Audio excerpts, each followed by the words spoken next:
ሰላም እንዴት ናችሁ? ክብራትና ክብራን 225 ካሬ G+2 የሆነ ቤት አዲስ ቤት ይዤላችሁ መጥቻለሁ።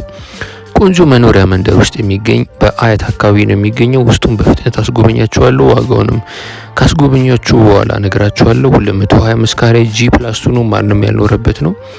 ግቢው በትንሹ 3 ወይም 4 መኪና መያዝ ይችላል፣ ፓርክ ማድረግ ይችላል። ወደ ውስጥ ስንገባ መጀመሪያ ላይ ሳሎኑ ነው የምናገኘው። ወደ ውስጥ እንደገባን በቆንጆ ፊኒሺንግ ማቴሪያል የተሰራ ቤት ነው።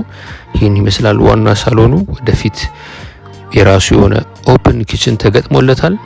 ይህን ይመስላል ኪችን ካቢኔቱ የተገጠመለት የሳሎኑ ኪችን ካቢኔት ነው። ግራውንድ ፍሎር ላይ ነው የምንገኘው።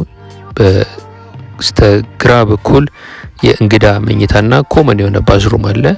ወይም ደግሞ ደረጃ መውጣት ለማይችሉ ለአዛውንት የሚሆን መኝታ ክፍል ነው። ወይም ቢሮ ማድረግ ይቻላል፣ የተለያየ ፐርፐዝ መዋል ይቻላል። ወደ ኋላ አነስተኛ ሰርቪስ አለው። ይሄ የምታዩት ዋናው ትራዲሽናል ኪችን ነው።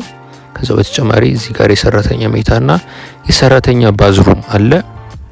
ግራውንድ ፍሎር ላይ ያሉ ክፍሎች እኚህን ይመስላሉ። G+2 ነው። በአያት አካባቢ የሚገኝ 225 ካሬ አዲስ ቤት ነው። ለሽያጭ ወጣ በቆንጆ ዋጋ። አንደኛ ፎቅ ላይ ሄደን ደግሞ ተጨማሪ መኝታ ክፍሎችን እናያለን። ማስተር ቤድሩሙን ጨምሮ የልጆች መኝታዎች አሉ አንደኛ ፎቅ ላይ።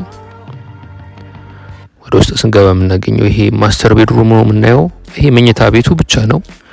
ወደ ውስጥ ደግሞ መልበሻ ቤትና ባኞ ቤትም አለው። አነስተኛ በረንዳም አለው መኝታ ቤቱ። እንደምታዩት ቆንጆ ሰፈር ውስጥ ነው የሚገኘው። አዲስ ዘመናዊ ቤት ነው። ይሄ መልበሻ ቤቱ ነው። የአባወራና የማወራ መኝታ ቤት ነው። ማስተር ቤድሩም ነው። ወደ ውስጥ ስንገባ ደግሞ ባኞ ቤቱን እናገኛለን። ማስተር ባዝሩሙ ይህን ይመስላል። ገንዳ አለው። ቦይለርም ተገጥሞለታል። ይህን ይመስላል። ቆንጆ የሆነ ባዝሩም ነው። አንደኛ ፎቅ ላይ ሌላ የምናገኘው የልጆች መኝታ ነው። አነስተኛ በረንዳ ያለው የራሱ የሆነ ቁም ሳጥን የተገጠመለትና የራሱ የሆነ ባዝሩም ያለው ነው። ይሄኛውም ሌላ የልጆች መኝታ ቤት ነው። የራሱ ባዝሩምና የራሱ የሆነ ቁም ሳጥን ተገጥሞለታል። ይሄኛውም ሁለተኛ ፎቅ ላይ ደግሞ አነስተኛ ሳሎን እናገኛለን። ሁለተኛ ተጨማሪ ሳሎን ነው። እዚህ አነስተኛ በረንዳ አለች። ከሷ ጋር ቀላቅሎ አነስተኛ ሴሬሞኒ ወይም ፕሮግራም ሲኖር እዚህ ማካሄድ ይቻላል። እታች እንዳየነው ሁሉ እዚህ ጋርም ሌላ መኝታ ቤት አለ። የራሱ ባኞና የራሱ ቁም ሳጥን ያለው። ይሄ የምታዩት ይሄ ክፍል የጂም ክፍል ነው። ሰፊ ነው። ወደ ውስጥ የስቲም እና የሳውና ቦታ አለ። እዚህ ጋር ደግሞ ሌላ መኝታ ክፍል አለ። ይህን ይመስላል 225 ካሬ በአያት። ዋጋው 38 ሚሊዮን ብር ነው። ገዢ የሆናችሁ ሰዎች ደውሉልን። ቻው።